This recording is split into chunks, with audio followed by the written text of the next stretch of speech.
Hello, my name is Raven and I use they, she pronouns. Welcome back to another episode of Dice Throne Hero Spotlight, where we look at all of the heroes from Dice Throne, moving from Season 1 right through to the rest of them.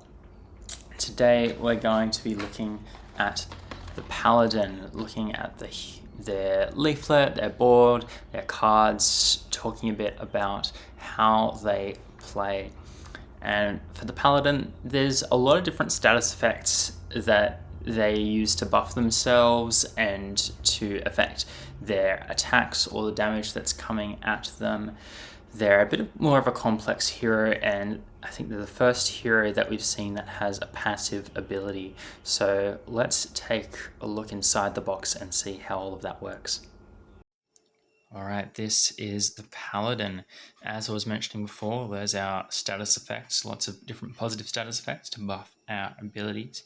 And the Paladin looks a little bit different to the other heroes we've seen so far. You might notice up there in the corner we've got this purple passive ability where our basic attack usually would be. And in fact, we don't have a basic attack as such.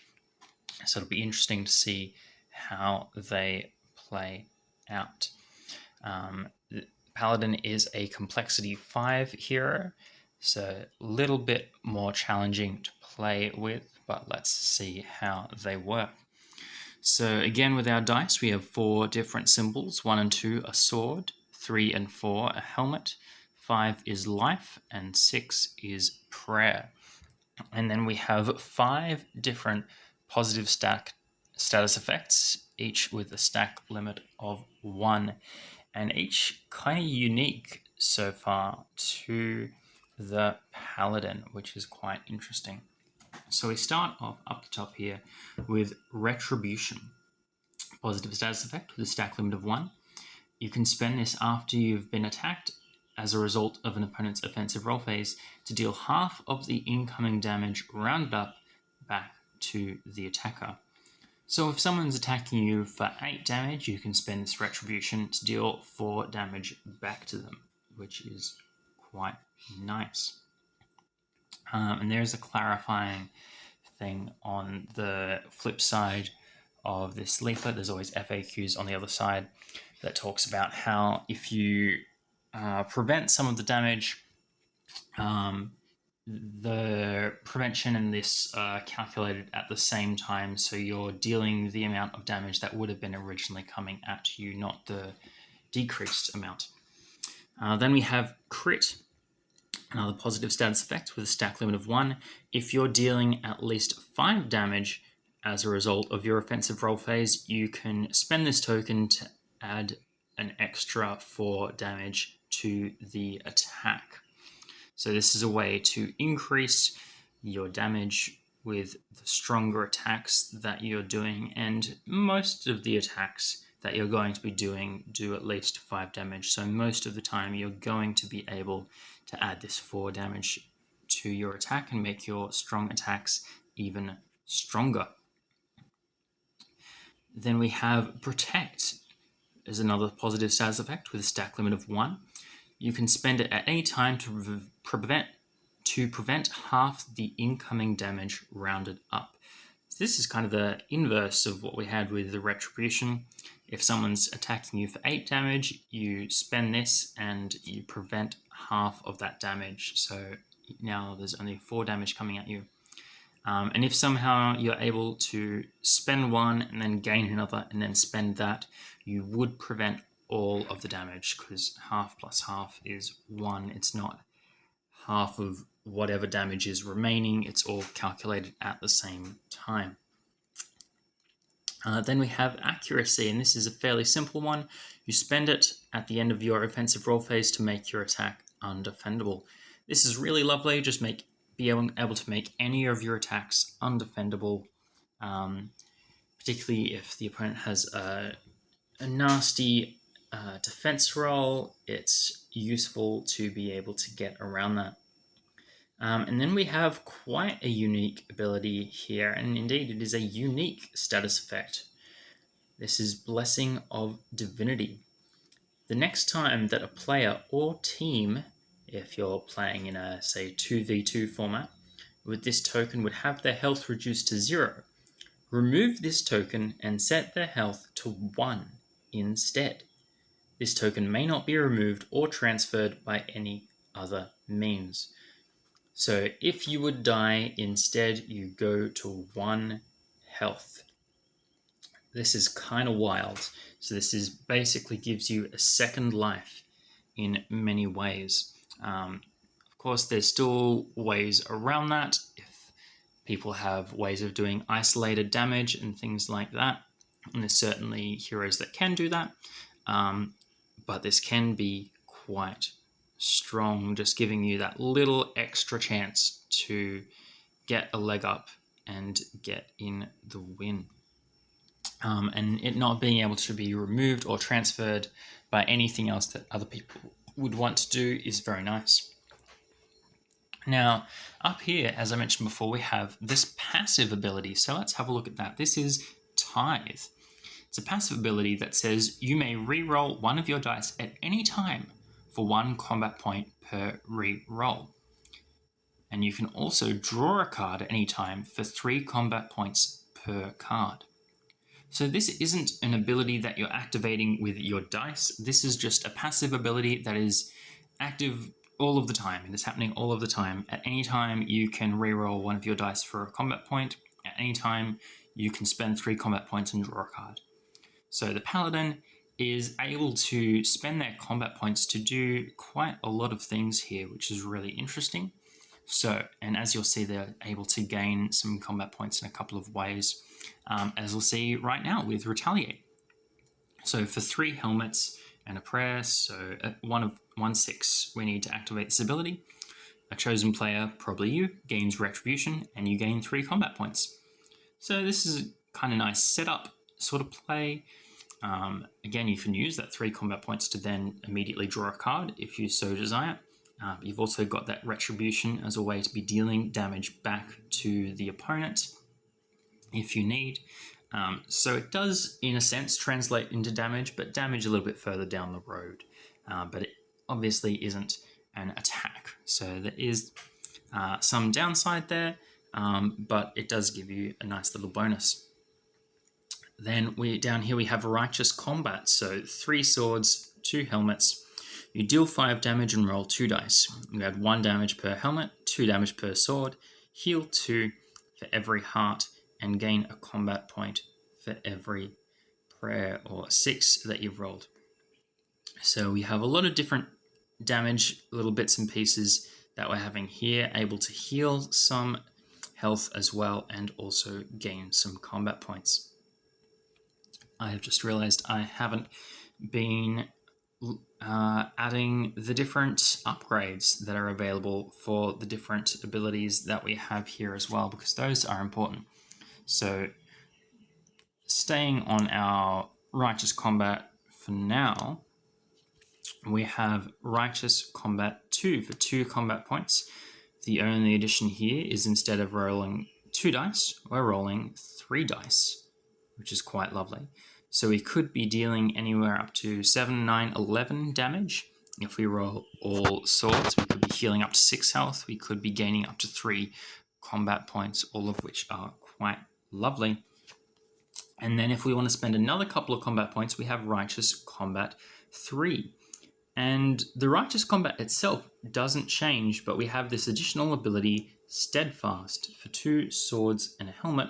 We heal 2 and deal 2 undefendable damage. That's a relatively small ability, but it's nice having the extra option.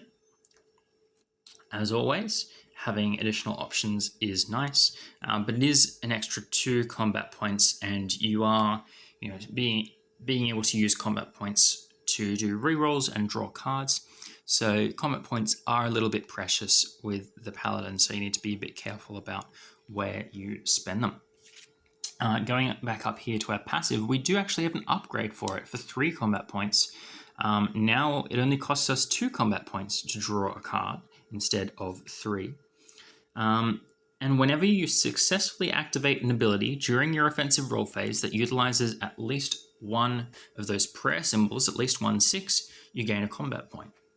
So in terms of what's printed on the board, that's this ability, and this ability as well. So 3 of your abilities are using 6s, and your straights could potentially use 6s as well. So for about half of your abilities, you're potentially gaining a combat point.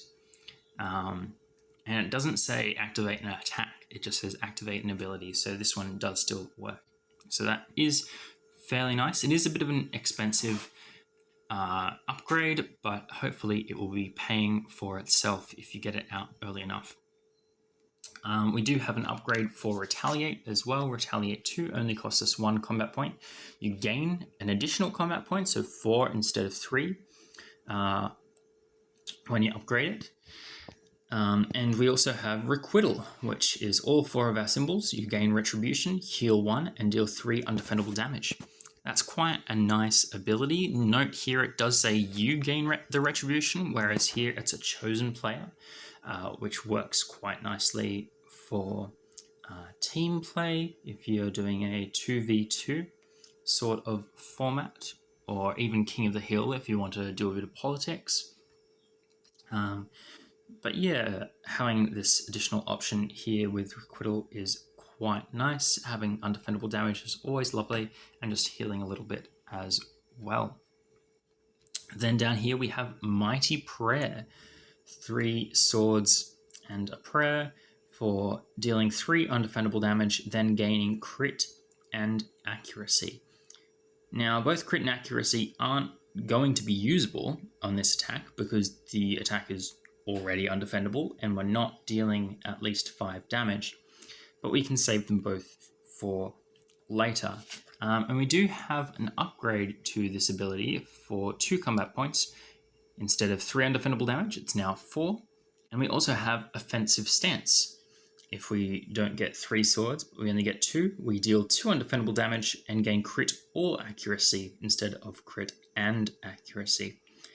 So obviously we want to be getting this when we can, but if we don't quite get there, there is the option of the Offensive Stance. And having options is always nice. Undefendable damage is always lovely. We aren't able to use the crit on it, which we do like being able to use, so that is a thing to think about. But undefendable damage is a good upside, and being able to have the crit and accuracy for later on for other attacks that we activate is quite lovely.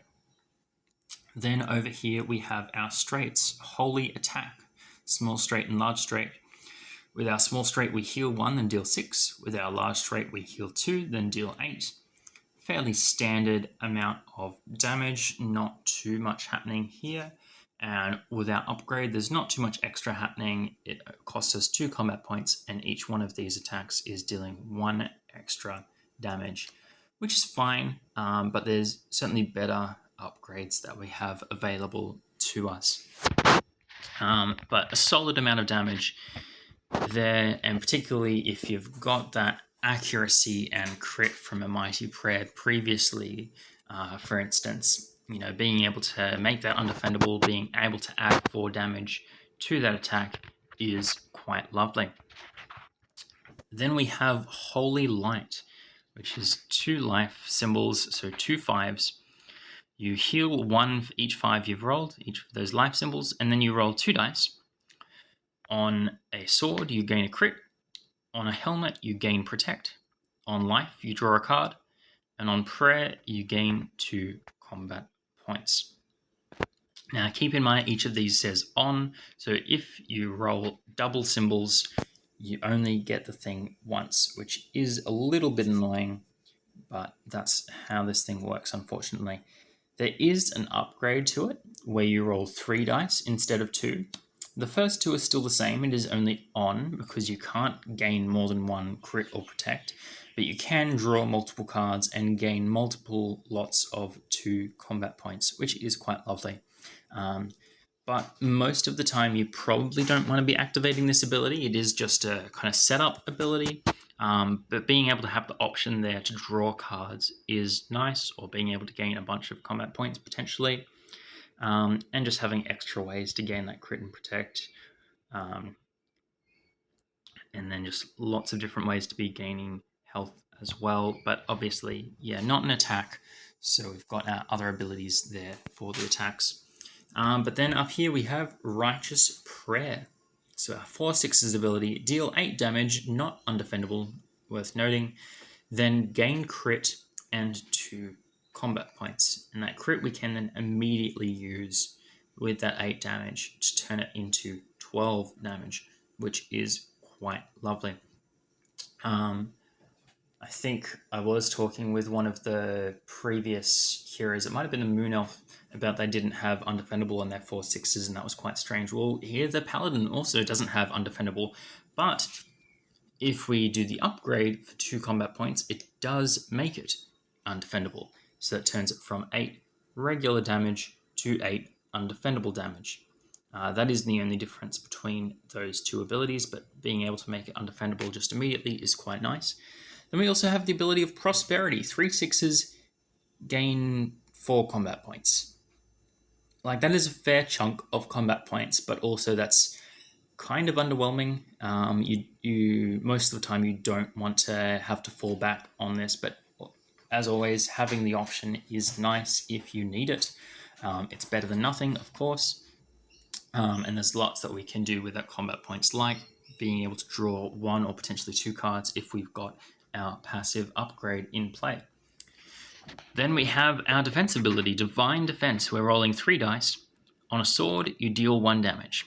And then you prevent 1 damage for each helmet you roll. You prevent 2 damage for each heart you roll. And you gain 1 combat point for each prayer that you roll. So we could be preventing up to 6 damage here. We could be gaining up to 3 combat points here, but we can only deal 1 damage back. We do have a couple of upgrades for our defense ability here. We have Divine Defense 2, it costs us 3 combat points. We're rolling 4 dice now instead. And we're now dealing 1 damage for every sword we roll, rather than just 1 damage if we roll sword. And that's the only difference between those two there. So this is quite a nice upgrade. It is a little bit expensive, but we are getting combat points from a lot of our abilities. And then we have an additional upgrade, which costs us 1 more combat point. This one, the only extra here is if we roll 2 helmets and a prayer, we also gain protect, which we could then use immediately on whatever attack was coming against us to prevent half the incoming damage, which is quite nice. So when we've got those 4 dice, we could be preventing up to 8 damage already if we manage to roll, all 5s. Much more likely we're preventing up to 4 damage maybe, or dealing some amount of damage back, or some combination of the two. But yes, quite interesting, the options that we have available there. And then, of course, we have our ultimate ability, Resolute Faith. 5/6's, gain Blessing of Divinity. So this is how we're gaining that. This is the only way that we can gain Blessing of Divinity. We heal 5 and then deal 10 damage. So that's a fair chunk of healing, that's a fair chunk of damage, and also gaining that Blessing of Divinity as a way to stop us from dying once, which is quite unique to this character. All right, then let's have a look at the unique cards we have available. We've got a few, but not too many. We have Divine Favor, our promo card. Roll a dice. On a 6, gain 4 combat points. On any other outcome, draw a card. So this is just the same as the Prosperity ability there, but it's not costing us anything. So a 1 in 6 chance of getting 4 combat points, which is kind of nice, or drawing a card, which the only other way... we've got a few ways of drawing cards. We can be spending combat points to draw cards, or potentially with our Holy Light ability there, but having more ways is always nice.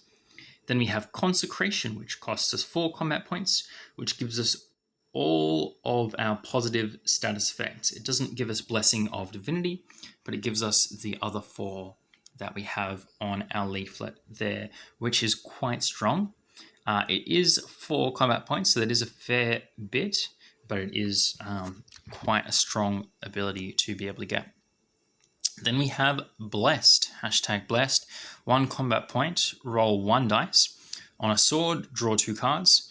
On a helmet, heal 3. On life, heal 4. And on prayer, gain 3 combat points. So here you could be healing a bit, you could be drawing some cards, you could be gaining some combat points. I think a lot of the time I probably want to be drawing those cards, but of course it's quite situational as to what is going to be what you want in that given instance.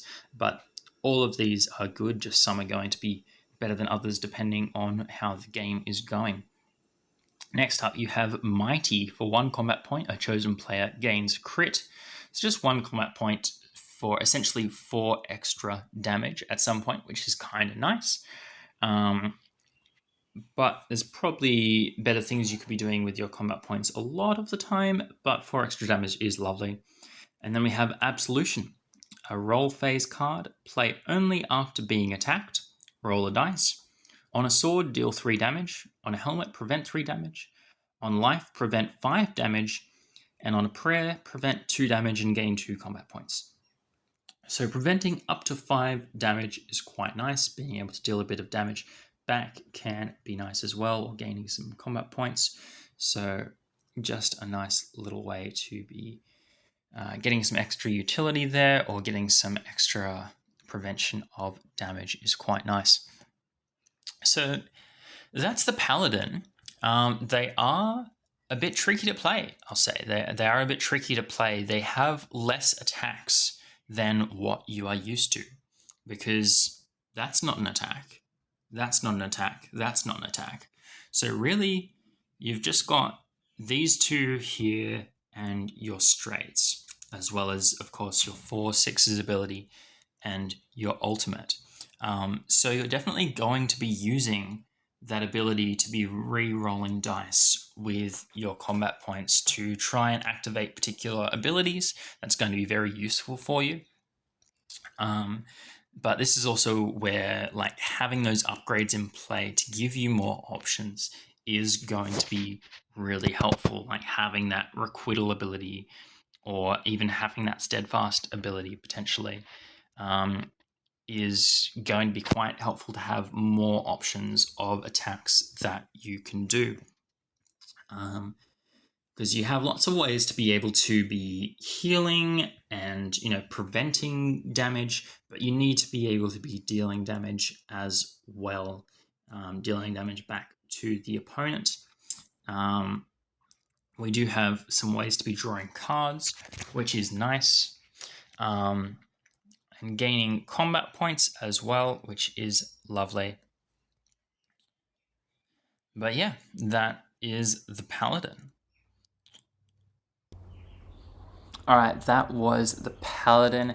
As I said, a bit more of a complex character, but some quite strong abilities. Being able to pay a combat point at any time to re-roll a dice, or 3 combat points to draw a card, 2 combat points when it's upgraded, is quite lovely. Lots of ways to be gaining combat points, plenty of ways to be healing or preventing damage, ways to be drawing cards, dealing undefendable damage, lots of different positive status effects to be increasing the effectiveness of what you do. Makes for a really interesting play style.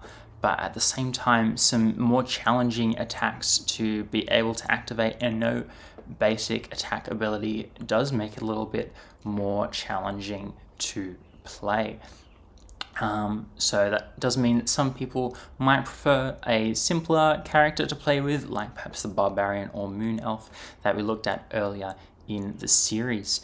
But what are your thoughts? Have you had a chance to play with the Paladin, or perhaps play against him? How did you find it? Did you enjoy having that style of play? Have you perhaps played with them in a 2v2 format where they can help buff your teammate as well, or increase that shared life total? It's quite an interesting play pattern that can happen there. But yeah, keen to hear your thoughts in the comments section down below, and I'll see you next time when we take a look at the ninja. But until then, see you later.